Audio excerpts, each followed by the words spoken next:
Only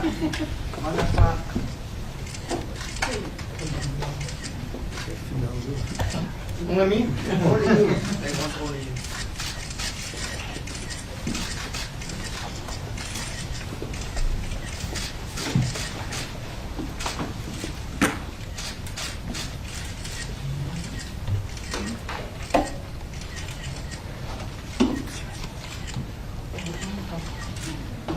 そちらの席どうぞ空いてる方おかけになってください。はい、そっちもどうぞどちらでも大丈夫です。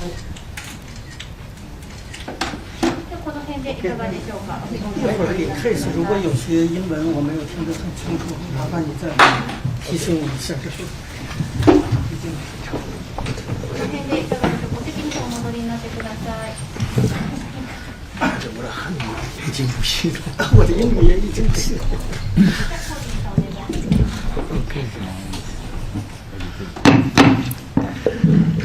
Ladies and gentlemen, welcome to the Foreign Correspondents Club of Japan. About the housekeeping rules, I would like to ask everybody to switch the cell phone off or on silent mode, out of courtesy to our guest. Actually, when we organized this meeting, when we scheduled today's event, actually, we didn't know how timely it will become. As you know, our guest speaker is Wang Dan, the leader of the Tiananmen, one of the leaders of the Tiananmen protests in China in 1989. Now, more than 33 years later, to the surprise of most, actually, another protest sprung into life in China, likely a very short life, I guess. All over China, people went to the streets, also at his alma mater, the Beijing University, I think people also went protesting. And what started as a protest against anti-corona measures of the Chinese government occasionally even turned into anti-government, protest against the Communist Party of China. What happens now and next, I guess, our guest might know all too well. It has already started. I think the first protesters have already been arrested, and more oppression might be in the cards. He was put in jail as well, actually twice, and later, during his second term, he was deported to the United States, where he is living in exile ever since. Now he is on the road talking about China and his view on China, and now today he is our guest and will talk to us about how he sees China to develop in the future and what role China will play in the international community. Please give our guest a very warm welcome. Thank you very much for the introduction. It's my truly honor to be here again. It's not the first time I've been here, maybe the third or fourth time. I planned this visit, actually it's a long time ago. So the purpose is not give this press conference because at that time not so many things happened. My main purpose of this visit to Tokyo is going to announce one news is in 2018 I founded a think tank in Washington DC. We call it Dialogue China. We focus on China issues. It's not mean I'm going to dialogue with CCP or Chinese government. It mean we truly want to have a dialogue with various forces talking about China issues. This is the main purpose of the think tank. We have headquarters in Washington DC. Now we have another branch in Taiwan. So today I'm here in Tokyo, and tomorrow we are going to announce we will have a branch of this think tank in Japan. And later we will have other branches in Australia, New Zealand, and South Korea. That's my main purpose, but in past months many things happened. Xi Jinping take his power as the third term, and young generation suddenly go to street, and Jiang Zemin died.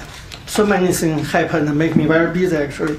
But I just want to give a short remark, talk about my feeling about this we call it student movement or revolution, I don't know. But I have some feeling, because watching this protest has really brought back my memories of 33 years ago, from when I was just a student protesting in the Tiananmen Square. The first feeling that came to my mind when I witnessed the incredible protest across China was the spirit of 1989 has come again after 33 years. People are fed up with the endless lockdown and the stagnant economy. And finally, the death of Urumqi fire sparked people's outrage.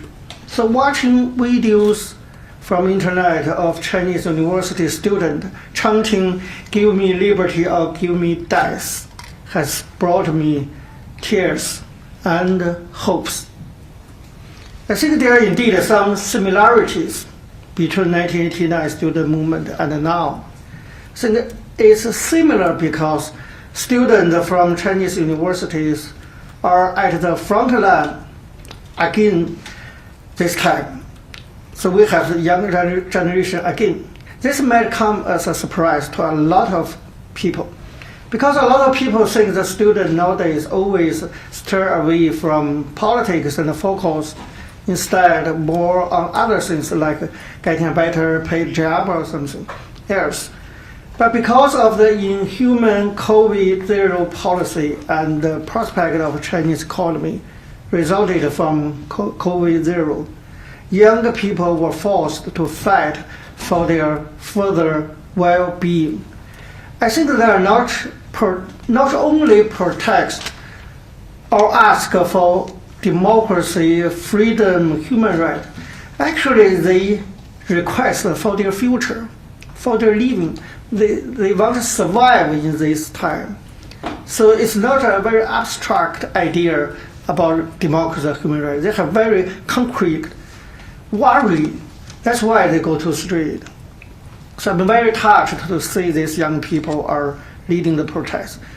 In addition, unlike the protests mostly based on specific interests such as land property conflict, the protesters are going right now have more and more focus on systematic change, or you can call it regime change. That inspired me a lot, because I always think, well, a lot of Western countries talking about human rights situation in China, but they avoid a mostly important issue is regime change. If there's no regime change, how can you improve human rights record? And many Chinese people, they have a lot of complaint about many things, but they never realize that if there's no regime change, all problems cannot be resolved. But this time, what inspired me is finally our young generation, Chinese people, realized there must be regime change or systematic change.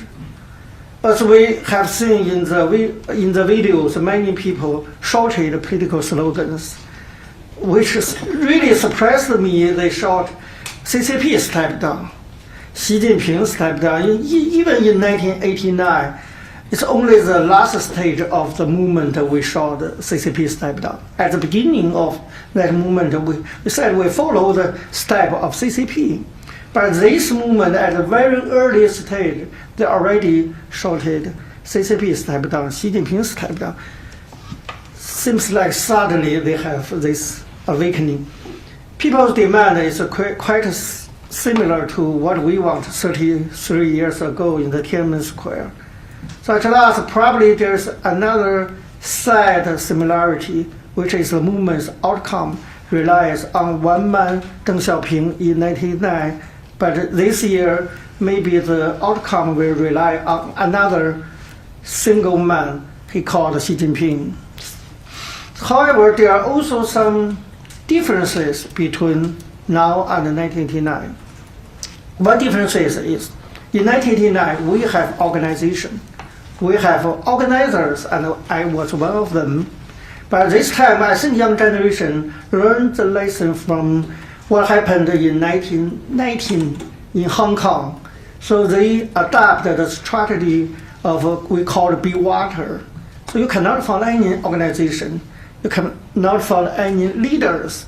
This is quite different from our strategy back to 33 years ago. It's also different from 1989 because at that time we had a relative open environment and people were already engaging in smaller democratic gathering for years.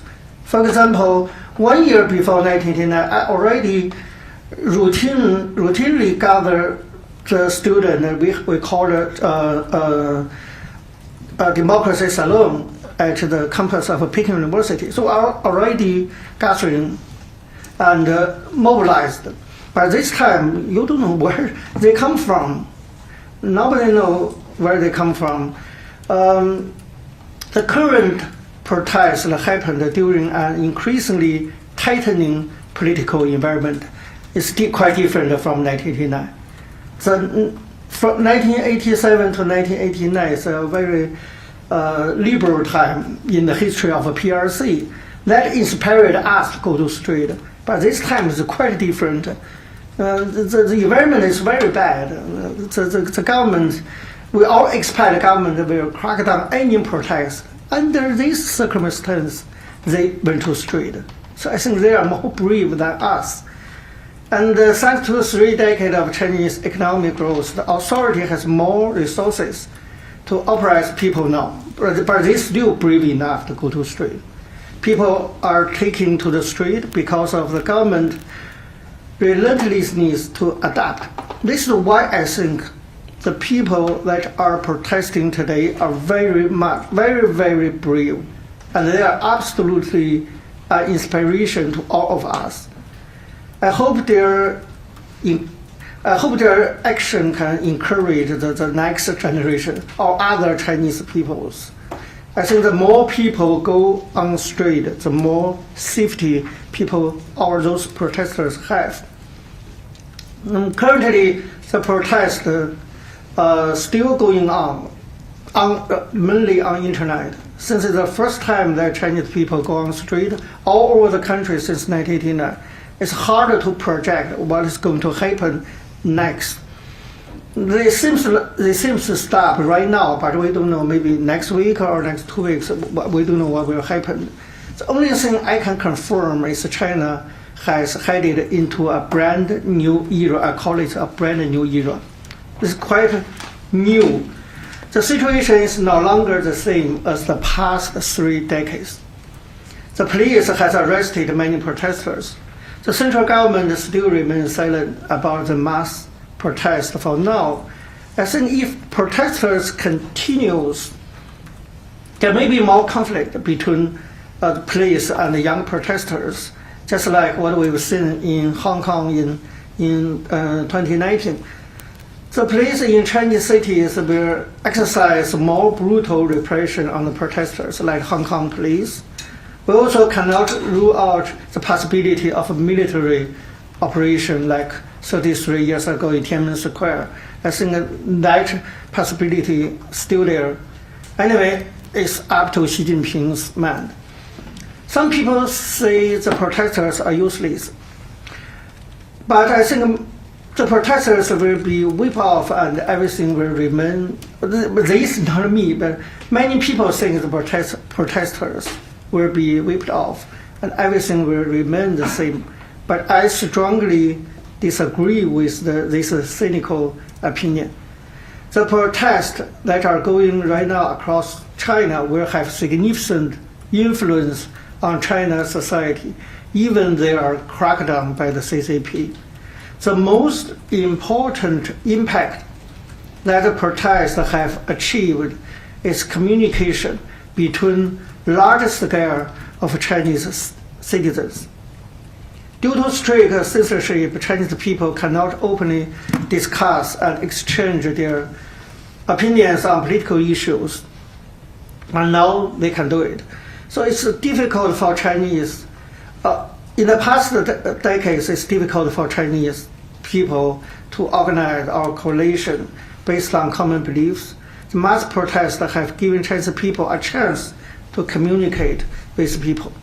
And the second important significance, I think, is this is truly a challenge or humiliate to the Xi Jinping himself. It's a heavy blow to his face. It's at his early stage of the third term. I think that will make Xi Jinping very angry and he will feel lost face. So that's why I think maybe eventually he will decide to crack down because he cannot afford the price of losing face.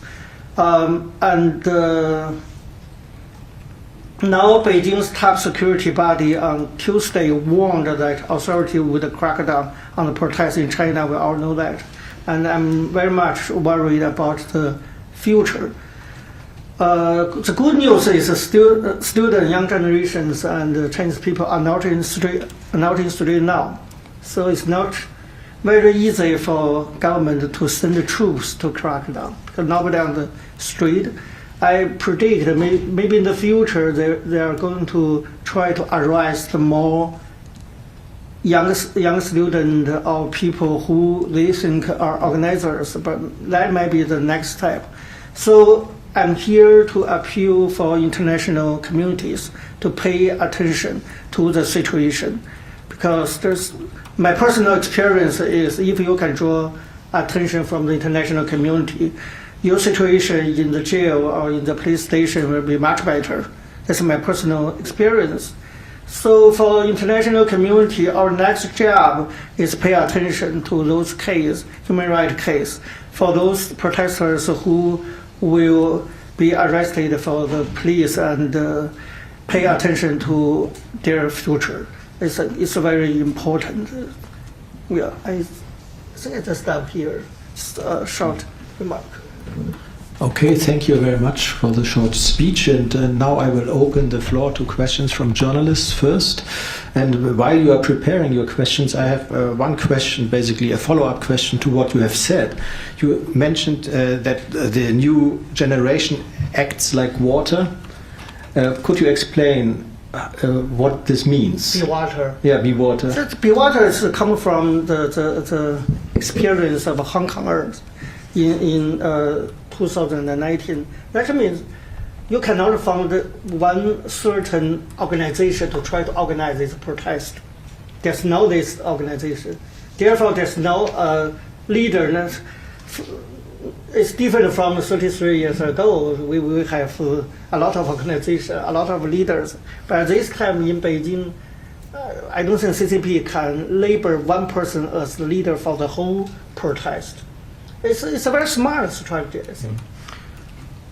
Do you have an idea how this works? Because they were showing the same white papers. There seem to be some similarities in these protests, but without organization. How do they organize? It will work because it's situation changed. In 1989, we don't have internet, so we must have individual leaders, and we do need organization because we don't have internet to mobilize the people and other students. But now we have internet, so we actually do not need one single leader. I hear that there are a lot of Telegram group or WeChat group on internet. Many protesters gathering on internet and discuss, use fake ID to discuss what we were going to do. So because we have a new tool of social movement, which is internet, so they can adapt this be water strategy. But we cannot take this 33 years ago. Internet is very important. So, any questions from the floor? First journalists, okay? Then later associate members. Yeah.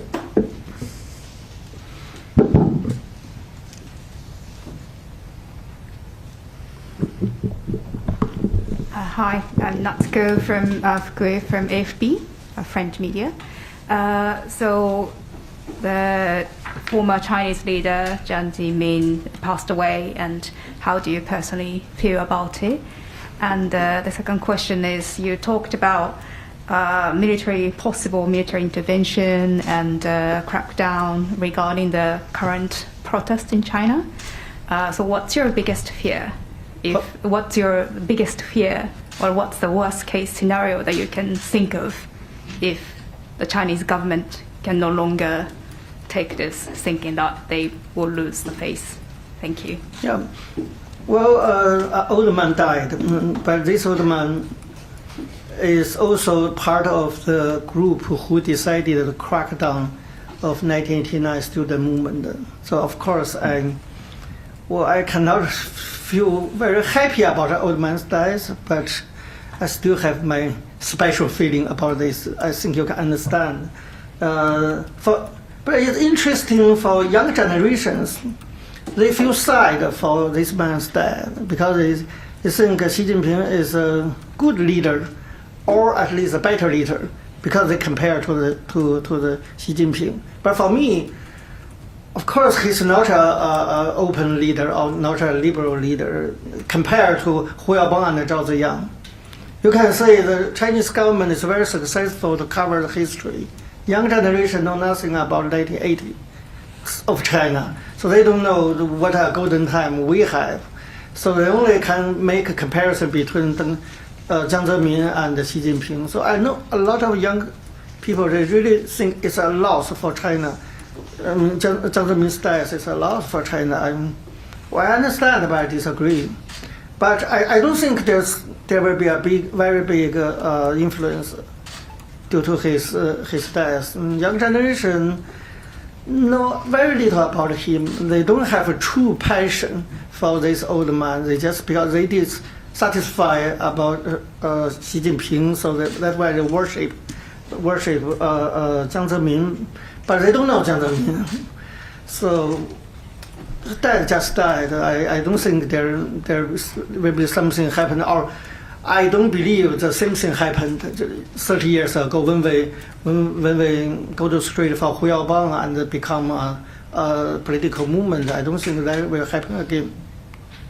And the second question is, my most worry is they will arrest a lot of young people, and nobody know. Chinese people need victory. Even though it's a very little, we need victory. If a lot of people were arrested, nobody know. I worry that will disappoint a lot of new protesters or potential protesters. So that's why I think I want to hold this conference, because I really want to call on international media to pay attention and let the world know who are they and what they want. That's very important for inspiring more protests. You mentioned history. We have one question regarding history from our online community. Ilgin Yilmaz from BBC World Turkish asks, you are both a history maker and now a history scholar. Who decides what history we teach to kids, and how should educators portray and make sense of a nation's past? This is the first question. How can I teach young generation? Yeah. So what is? I really cannot be a teacher again for the social movement. I mean, the environment changed a lot. We don't have internet at our time, so I don't think I can give concrete advice to young protesters. But we have some experience. I shared my experience on internet already. I made some video speech. I think the most important advice is I think if we want to achieve a goal, we have to step by step. So you cannot hope that you will get what you want just in one day or in one moment. So this is the beginning of a new era. I call it a protest era, maybe, but this era will be a long journey.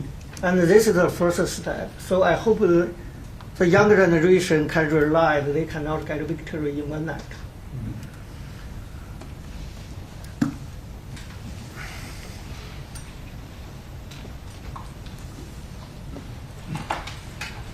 nice to meet you again, Dan, after so many years.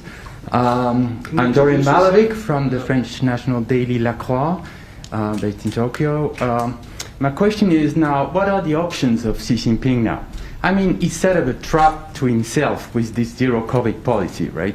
So now, what are the options? Whether to mild a little bit the zero COVID policy with the risk of more infections and many people dying, or stay the same, and then people might still be very angry against him. Thank you. Thank you. It's a very good question. And my answer is actually I don't know. Even I'm Xi Jinping, I don't know how to do it. Yeah, it's really difficult for him to make a decision. If he give up his policy, his authority will be attacked, and he worried about it very much because a lot of people, even inside the party, not satisfied about his third team. So he cannot afford of losing his face. So I can't imagine how can he give up this zero clearing policy. But otherwise, how can he keep this policy for a long time? I also cannot imagine. If he keep this policy, well, it'll be very easy to predict another protest wave will happen soon. So, well, I can guess, because if you pay attention to these 2 days news from Chinese authority, they are trying to lose some restriction. As my experience about CCP, I think they will have 2 steps. One step, surely they will try to calm down the situation, try to lose a little bit restriction of COVID policy. But I think this is just for short time being. When students go home and when they think they're secure, that no more protests will happen, I guess the policy will come back. Just give Xi Jinping's face. So I guess they will have this time. And the next step, if they take back the old policy, and if there's another protest happened, they will very brutally crack down the protest. That's 2 stages. They always take this 2-stage policy. Okay. Another question from Ilgin. You mentioned, I saw you, you're on the list. No, wait a moment. Okay. Then. Can you? Okay.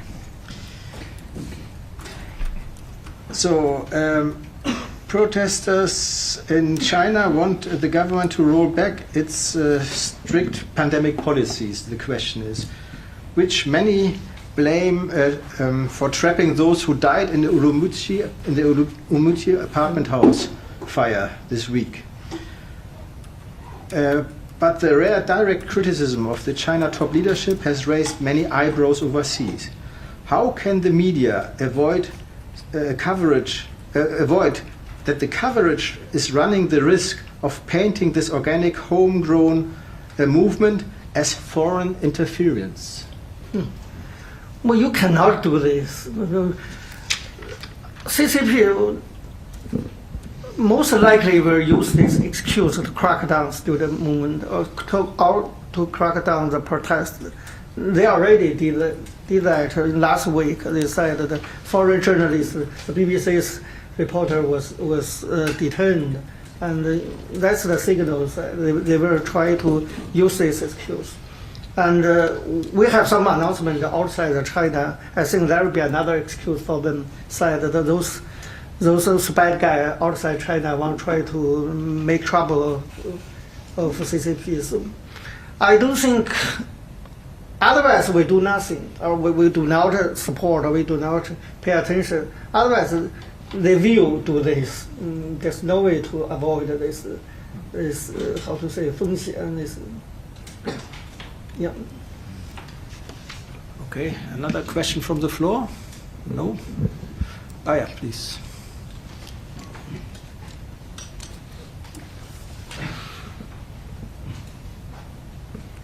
Richard Solomon from Beacon Reports. Just a quick question. If you could talk a little further, you say that the students are not particularly concerned about democracy. They're concerned about overturning the one leadership system. Can you bring that together a little more?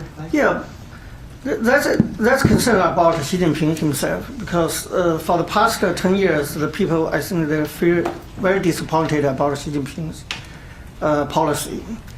But people still have a hope that after 10 years, Xi Jinping will step down. Even those middle class, they have this hope. That's the only hope for the people. Think after 10 years, they will step down. But Xi Jinping got the third term. And we all predict that he will have the fourth term, maybe fifth term. I think that make young generation desperate. They have no hope for the future. So that's why they go to street. If they have, I mean, Chinese people, if they have only a very little hope, they will not go to street. So from this protest, you can see Chinese people, maybe they push to the corner. They have no choice. They have to stand up because there's no hope for them. I mean, only hope is Xi Jinping step down peacefully, but he didn't do that. Okay. Did this answer your question? Okay, then another question from online. Anthony Trotter of ABC News asks, these protests in China that we are seeing now, will they work? Will they affect political change in China? Yes, it works. It will change China a lot, I think. Well, this is the first time after 33 years people shouted a slogan like CCP step down. I think this is very important for the future, because if there's one person brave enough to shout this kind of slogan, that will inspire more people follow. It's very important for any movement, social movement, to let one brave person to lead the protest, and this happened in this movement. So I predict in the future there are more protesters will follow this kind of brave actions. That's one thing. Another thing is, in the past 30 years, there's a myth that younger generation or middle class, they really satisfied about the government. But this protest, they tell us the truth. No, there's no this kind of correlation between the government and the people. Actually, the people already feel angry about the government. So this is a big significance of this movement. It reveals the truth. The truth is it's not a harmony society already. There's already a lot of conflict between society and the government. That's very important. I think that's a signal for a new era. I call it a disorder or protest era. In cover next 10 years maybe. Not all. Sorry. I'm sorry to ask another question, Dan, but with what you just said about the political landscape today and Xi Jinping, whatever happened, I mean, they want Xi Jinping to step down, to change. My question is there any more liberal alternative to Xi Jinping behind the screen? Which is very difficult to believe that you have more Democrats or liberal somewhere in China today at the top level. You mean is there any other officials? Alternative, yes, political alternative, seeing what happened to the Politburo after the Congress. So, yes. Hu Jintao is very, okay, he's on the side, and Jiang Zemin died, so what are the forces? We just published an announcement. We write a public lecture to 3 persons. One is Li Zhanshu, who is the head of People's Congress, and Li Keqiang as Premier Minister, and Wang Yang as a potential candidate for the Premier Minister. I personally think at least they are more liberal than Xi Jinping. And I think a lot of Chinese people predict that they will take place of Xi Jinping's group. I mean, so-called 团派, how to say, 共青团, Youth League. Anyway, the Wang Yang, Li Keqiang, a lot of Chinese people still have hope for them. So maybe the best outcome is there's some disagreement happened inside the party, and if Xi Jinping criticized by other top leaders, they still there. I mean, Wang Yang and Li Keqiang push Xi Jinping to criticize himself. That's the big victory. But I personally think that will not happen. Yeah, because the Xi Jinping already take all the power. The most important is the military. He has already controlled the military. So I don't believe that happened. But this movement give me a lesson. You cannot predict everything. There's always something suddenly happen, just like what happened in former Russia. It's just everything happened just in one night. So I don't know. But I hope that's the best outcome. And Xi Jinping step down. That will give China a chance to start again.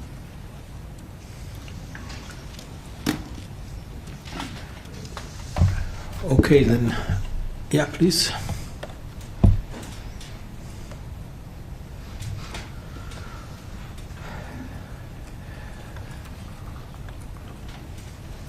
Thank you.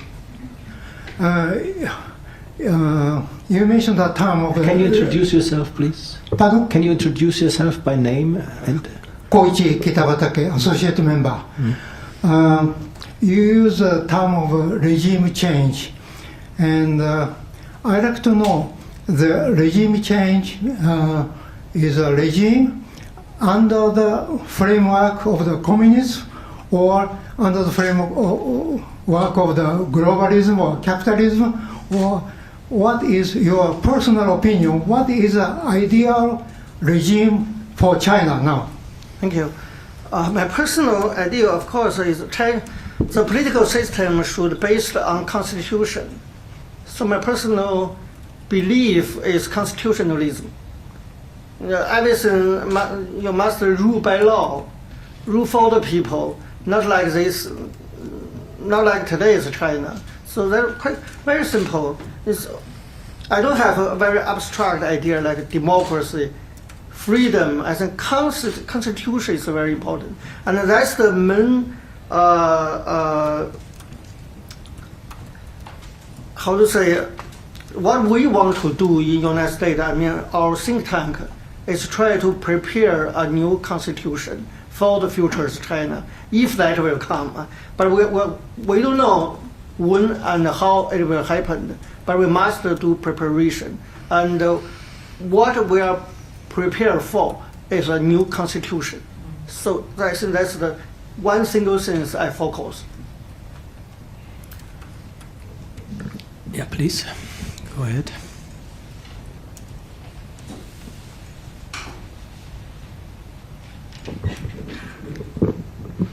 Miho Tamara from the Yomiuri newspaper. I have a question. When the Tiananmen incident happened, in the first stage, Chinese government didn't react the public harshly, but later become harder. I feel that the same thing is happened about demonstration against zero COVID. How do you think about it? The direction was not so harsh, but then it got harsher in 1989. Yes. So how do you think about this development now? I think this time will be same. Same in 1989. I mean, they have a soft policy first, try the tempo, and if there are still protests, next time they will use military. This model will used again in this time. So the outcome will decided on those protesters, if they will continue to protest.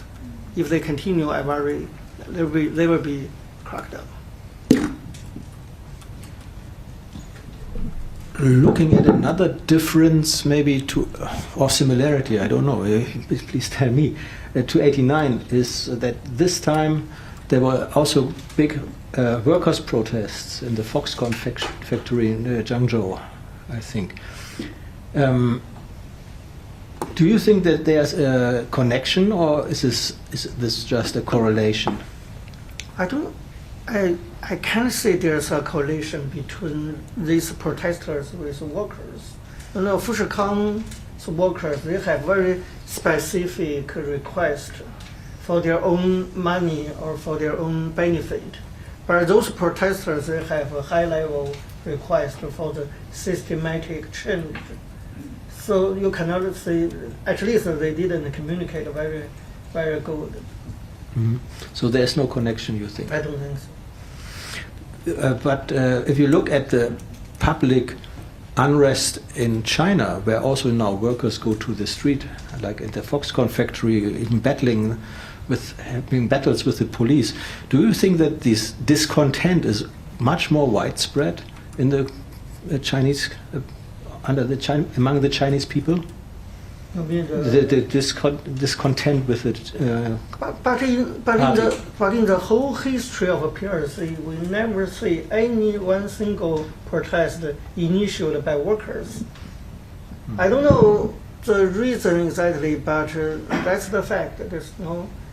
Maybe in the future we'll have, but right now I can't see any signal that workers will stand up and fight for democracy. It's hard to imagine. But how widespread do you think is this feeling of desperation you mentioned, also among other, not the students, but also middle class is very important. For the past 30 years, the most important supporting force of CCP's policy is middle class. So it's just against any prediction of Western countries. They all think that the middle class, when they have money, they will push for democracy. But on the contrary, middle class always support the government. But this pandemic changed a lot. See what happened in Shanghai. Shanghai is a city, there's a lot of middle class gathering, and finally, because of the pandemic, they know there's no secure for them, including their property, their money, or the chance of making money. Not secure. If government want to lock down, they can lock down. They can do anything. I think that awakening a lot of middle class. That's why many middle class start to call run to try to run out of China. You can say that's why I think they are desperate for the future. They have only one choice, just run. Mm-hmm. But think about those people who cannot run. That's why they go to street. Okay. We got another question also from Ilgin again. Min-Chin Pei, a professor of government at Claremont McKenna College, has recently said that China's middle class anger may be, you just mentioned. Where were these middle class Chinese all these years as Xi Jinping gained power? Did the government really buy off this class with rising incomes and telling them to keep quiet as long as they were getting richer? Well, I think the situation is like this.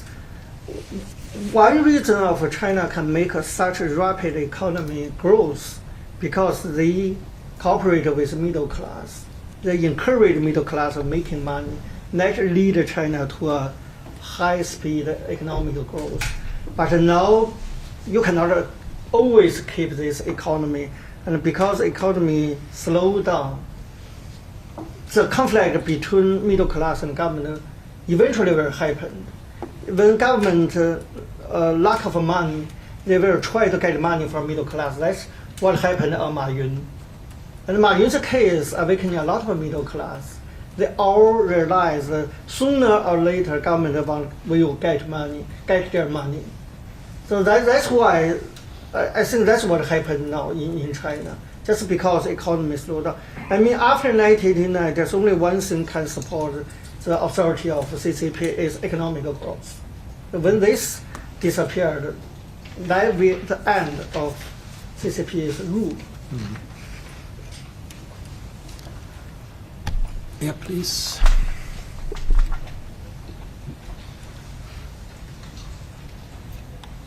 Hi, this is Chisato Tanaka from Associate Press. Do you think this movement will further gain momentum and turn into something big, or if that's not the case, why do you think that's not the case? Or if you think this will turn into something big, why would that be?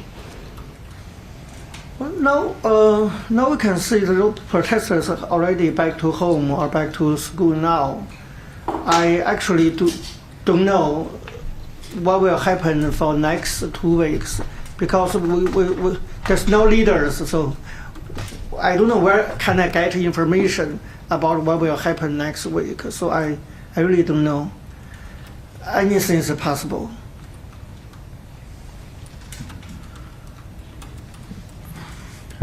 Okay, looking at China in the current times, do you think that there are also ruptures within the Communist Party, in the government system, especially very big conflicts? Will there be conflicts between the central government and the local governments? Because the central government is trying to push a lot of costs for these COVID measures onto the local governments, at the same time basically depriving the local governments of their main income source, which is sales of real estate. This is the political situation already back to the Mao era. I mean, every power is taken by Xi Jinping himself. Of course, local government has a lot of complaints, and they short of money. They need support from central government. So I don't think there's a willingness of local government to try to do something against the policy of Xi Jinping. Why not? Well, if they do that, they will lose their job. And you can say Xi Jinping, even Hu Jintao have some disagreement, just like Hu Jintao get out of the conference. So no, in Hebei province, Shijiazhuang, they did try to change the policy a little bit 1 or 2 weeks ago.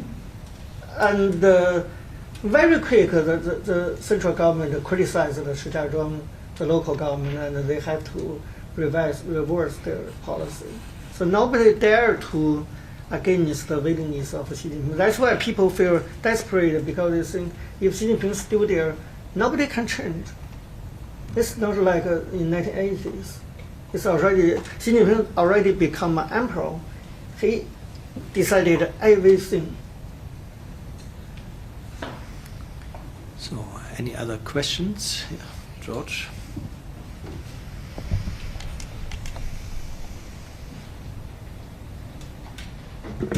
I'm working for Swiss television. My name is Baumgartner.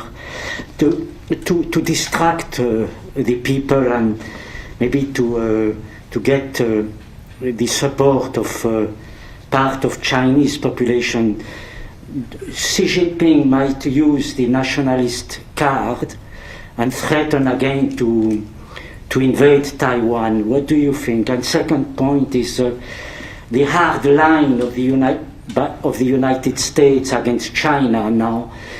Can it benefit the students who are demonstrating? You mean CCP benefit from? What's the No, second? you know, the Americans now have taken a very tough line against China regarding trade and so on. Do you think the attitude of the United States vis-à-vis China now can encourage the students to try to change the regime? The first question is what I'm worrying. I really think, so not only because this protest is naturally the Xi Jinping's ambition to take Taiwan back, and only by taking Taiwan back he can have longer term of control. So I do believe that Xi Jinping will attack Taiwan in short future, even though I don't know when. But a lot of international experts predict this will happen. Unfortunately, Taiwanese people do not believe this, except that Taiwanese people all the people believe, and especially Chinese people believe Xi Jinping will do this, but we don't know when. And I think that will not happen very soon, because he has to settle down the power arrangement and try to resolve the problem of a pandemic. But when all this passed, the next thing for Xi Jinping is to try to deal with Taiwan problem. That's why I moved back to Taiwan and try to stand with the Taiwanese people together. Secondly, I don't think U.S.'s attitude will change a lot. And actually, a lot of young generation, young protesters, they are very be careful about the participate of foreign influence, because CCP government usually use this to attack protesters. So I already tried to persuade some foreign forces to interfere in these affairs, to let them fight for themselves. If we see a lot, maybe we will give government an excuse. And those protesters, they also have this worry. So I wish U.S. government should be careful on this issue. But they must pay attention, and if there's crackdown, they have to stand up.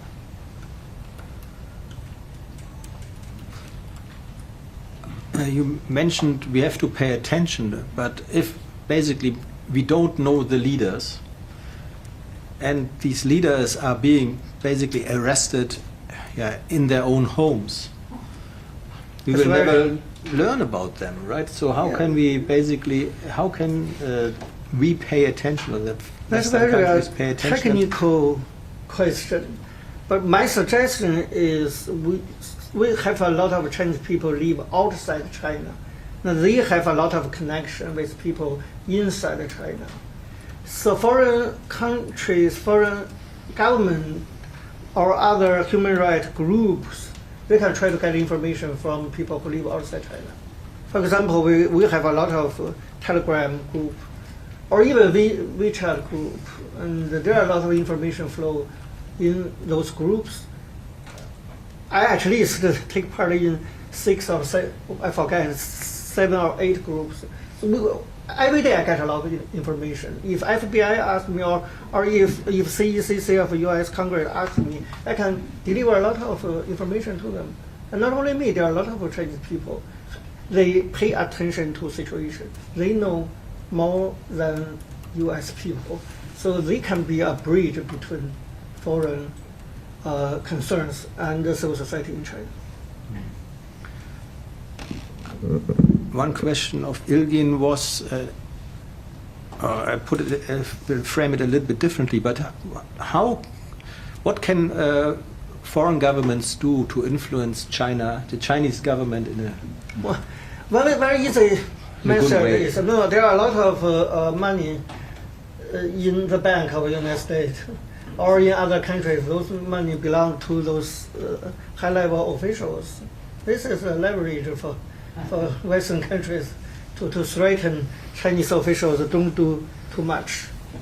This is one thing. And also defending Taiwan is another way.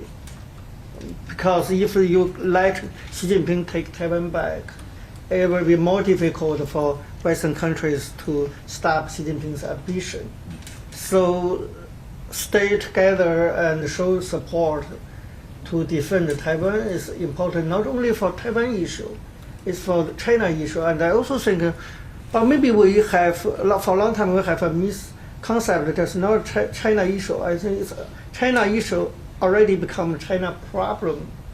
The whole world must face China problem, it's not China issues.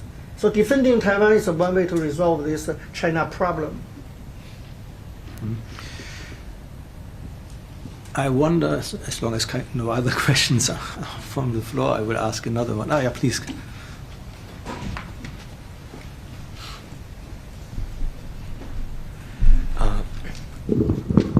My name is Kay, staff writer of Business Insider. I have one question. In 1989, Tiananmen Square movement was triggered by the death of Fu Yaobang. Do you think Jiang Zemin's death will be sparkle for today's movement to become like 1989? Thank you. Thank you. I don't think so. Because Huabang really has the love from the Chinese people. It's really kind of love. It's not personal love. It's a political love. And Huabang get support from young generation at that time. We really feel sad for his death.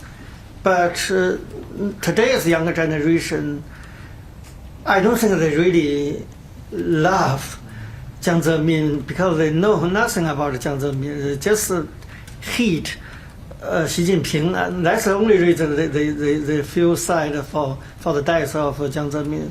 That's not enough to push them to the street. Mm-hmm. And you mentioned the Taiwan issue, and you mentioned also nationalism in China. There are some experts who say that even these protesters might be liberally minded, but still very nationalist. And according to some opinion polls or to some assessments, actually the support for a Taiwan invasion in the middle class in China is also relatively high. How do you see this role of nationalism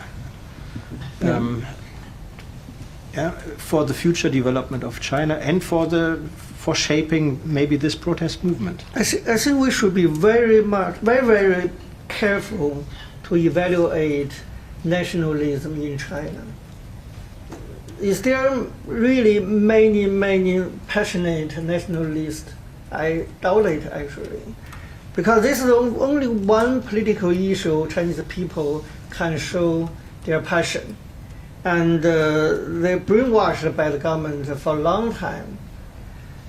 But if there's conflict between government and the Chinese people, that will maybe will push the young generation think a different way.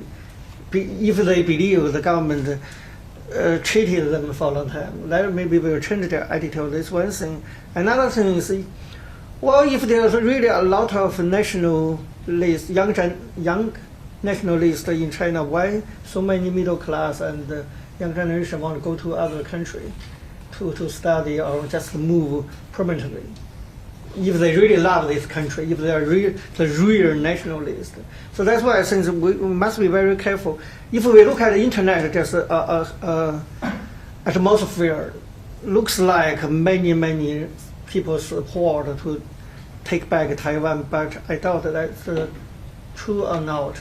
The government, our Chinese government now, they're really very much, they know how to use internet, how to use disinformation, fake phenomena to try to influence the people's mind, or try to influence the judgment of other countries. But I always persuade the friend in US that I personally don't believe Chinese people really care Taiwan issue so much. They have their own problem everywhere. If there's democracy, they were very busy to care about their own benefit. And Taiwan is so far away, I doubt they really want to take it back. I doubt this support. Okay. If there's no question, we are also reaching the end of our event. In this case, okay, let me close the event for today. Thank you. Thank you very much. Thank you. And it is custom in our club. I also want to present 1 year honorary membership to you. So when you once again, when you come back, please Thank you. have lunch with us or coffee. Thank you.